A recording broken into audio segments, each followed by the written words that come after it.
Everyone, the thoughtful investor book के अगले chapter में आपका स्वागत है। इस चैप्टर में हम पीई एक्सपेंशन और पीई कंस्ट्रक्शन के बारे में डिटेल में समझेंगे। तो चलिए शुरू करते हैं और सबसे पहले पीई एक्सपेंशन को समझते हैं। मान लीजिए कि कोई कंपनी है जो 50 पे ट्रेड कर रही है, यानी उसका स्टॉक प्राइस 50 है, पीई 10 है और ईपीएस 5 है। इन्वेस्टर्स को उस कंपनी पे ट्रस्ट डेवलप होता है, वो उस कंपनी को लेकर कॉन्फिडेंट होते हैं कि ये कंपनी फ्यूचर में अच्छे ग्रोथ करेगी, अच्छी अर्निंग करेगी। इस वजह से कंपनी की जो अर्निंग है वो 35% से ग्रो करने लगती है।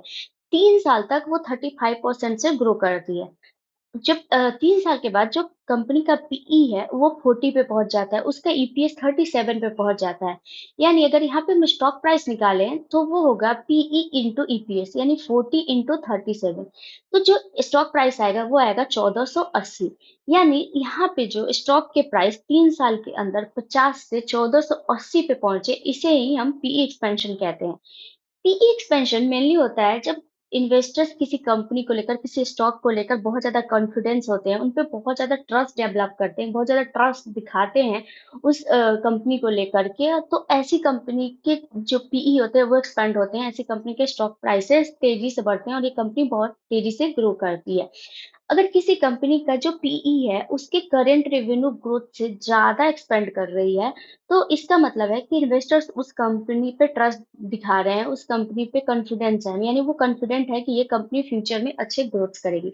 तो ऐसी कंपनी का पीई एक्सपेंड होता है। इसके अलावा कंपनी के स्टॉक प्राइसेस बढ़ते हैं।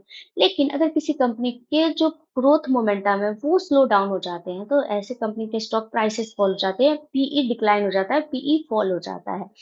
जैसे अगर मान लीजिए कोई फास्ट ग्रोइंग कंपनी है तो 35% के रेट से ग्रो कर रही है। तो जब भी कोई फास्ट ग्रोइंग कंपनी 35% के ग्रोथ रेट से ग्रो करती है तो इन्वेस्टर्स उसको प्रीमियम पे करके भी लेने के लिए तैयार होते हैं। यानी ऐसे ग्रोथ रेट के लिए इन्वेस्टर्स प्रीमियम पे करने के लिए तैयार होते हैं। तो ऐसी जो कंपनीज होती हैं, यानी जो फास्ट ग्रोइंग कंपनीज होती हैं, जिनका जो ग्रोथ होता है वो अच्छा होता है, वैल्यूएशन हाई होता है, इसमें बहुत अच्छी अपॉर्चुनिटी होती है बहुत अच्छा पैसा बनाने का। लेकिन एक चीज ध्यान रखना चाहिए कि यहाँ पर रिस्क भी बहुत ज्यादा होता है, इसलिए हमें जब भी किसी कंपनी में इन्वेस्ट करना है तो कंपनी के ग्रोथ पर्सपेक्टस, उस कंपनी के फंडामेंटल्स, उस कंपनी का बिजनेस मॉडल, ये सारी चीजें जाननी बहुत ज्यादा जरूरी होती है।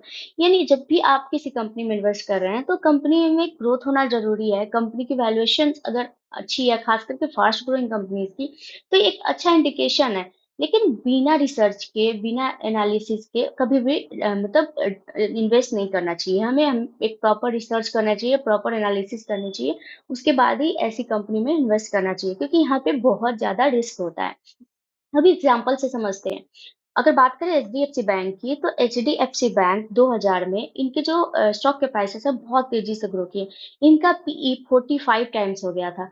यानी जो इन्वेस्टर्स थे वो पूरी तरह से इस बैंक को लेकर कॉन्फिडेंट थे कि ये जो बैंक है वो फ्यूचर में अच्छा करेगा, ये अच्छी अर्निंग करेगी और इन्वेस्टर्स को अच्छे पैसे बना के देगी। तो इसका पीई 45 टाइम्स हो गया था। उसी तरह से अगर बात करें हम ब्लू फाइनेंस की, 2011 से 2013 के बीच में, तो जुलाई 2011 में इसका जो स्टॉक प्राइस था वो 190 था, लेकिन जनवरी 2013 में ये 1250 पे पहुंच गया। इसका पीई 30 टाइम्स था। यानी इन्वेस्टर्स इस स्टॉक को लेके भी कॉन्फिडेंट थे और इसको प्रीमियम पे करने के लिए तैयार थे। वो कॉन्फिडेंट थे कि ये कंपनी फ्यूचर में अच्छा ग्रो करेगी और अच्छी अर्निंग बना के देगी। अब अगर बात करें कि किस तरह की कंपनीज होती हैं जिन पे इन्वेस्टर बहुत ज्यादा ट्रस्ट दिखाते हैं, तो अगर मान लीजिए कि कोई कंपनी है जिसके अर्निंग ग्रोथ को आप प्रिडिक्ट कर पा रहे हैं, मतलब एक हाई क्वालिटी कंपनी है जिसकी अर्निंग ग्रोथ को आप आसानी से प्रिडिक्ट कर रहे हैं कि ये कंपनी की अर्निंग ग्रोथ बढ़ेगी, ये कंपनी लंबे समय तक अपनी अर्निंग ग्रोथ को सस्टेन कर पाएगी, तो ऐसी कंपनी में इन्वेस्टर का ट्रस्ट बिल्ड होता है। इन्वेस्टर ज्यादा कॉन्फिडेंट रहते हैं ऐसी कंपनी में इन्वेस्ट करने के लिए, क्योंकि ऐसी जो कंपनीज होती है उनके पास एंट्री बैरियर होता है। इसके अलावा कंपनी के पास एडवांटेज होता है कि वो अपने कंपटीटर को आसानी से मार्केट में नहीं आने देगी, यानी उनके पास एक कंपटीटर एडवांटेज भी होता है। तो इन सारी वजहों की वजह से इन्वेस्टर्स के पास एक अच्छा कॉन्फिडेंट रहता है ऐसी कंपनी को लेकर के। यानी जिस कंपनी का अर्निंग ग्रोथ आप प्रेडिक्ट कर पा रहे हैं, ऐसी कंपनीज में इन्वेस्टर ट्रस्ट करते हैं और ऐसी कंपनी का जो पीई है वो एक्सपेंड करता है और ऐसी कंपनी ग्रो करती है। अब समझते हैं पीई कंस्ट्रक्शन को। पी एक्सपेंशन में हमने देखा कि स्टॉक के प्राइसेस 50 से 1480 पे पहुंच गए। यानी जब इन्वेस्टर्स किसी कंपनी को लेकर के कॉन्फिडेंट रहते हैं, उनको ट्रस्ट होता है कि ये कंपनी अच्छा ग्रोथ करेगी, उनके लिए मतलब पॉजिटिव थॉट्स होता है इन्वेस्टर के बीच में, तो ऐसी कंपनी के स्टॉक प्राइसेस तेजी से ग्रो करते हैं और ऐसी कंपनी का पीई एक्सपेंड होता है। मान लीजिए सेम कंपनी को लेते हैं, उसका स्टॉक प्राइस 50 से 1480 पे पहुंच चुका है, उसका पीई 40 पे है। अब इन्वेस्टर्स को लग रहा है, ये हो सकता है कि नया कंपटीटर मार्केट में आ गया हो या कोई मार्केट डायनामिक चेंज हो गया हो या किसी भी वजह से। अब इन्वेस्टर्स को लग रहा है कि ये कंपनी इससे ज़्यादा ग्रो नहीं कर पाएगी, मतलब इस रेट से ज़्यादा ग्रो नहीं कर पाएगी, इसका वैल्यूएशन बहुत ज़्यादा है। तो इस टाइम पे स्टॉक के प्राइसेस गिर जाते हैं, इवन उसका ईपीएस ग्रो कर रहा होता है।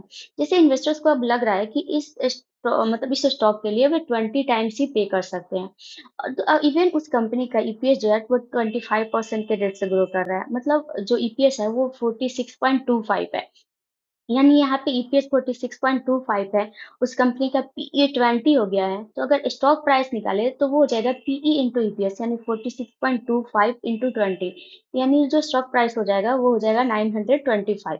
यहाँ पे जो स्टॉक प्राइस है वो 1480 से 925 पे पहुंचा, इसे ही हम पीई कंट्रैक्शन कहते हैं।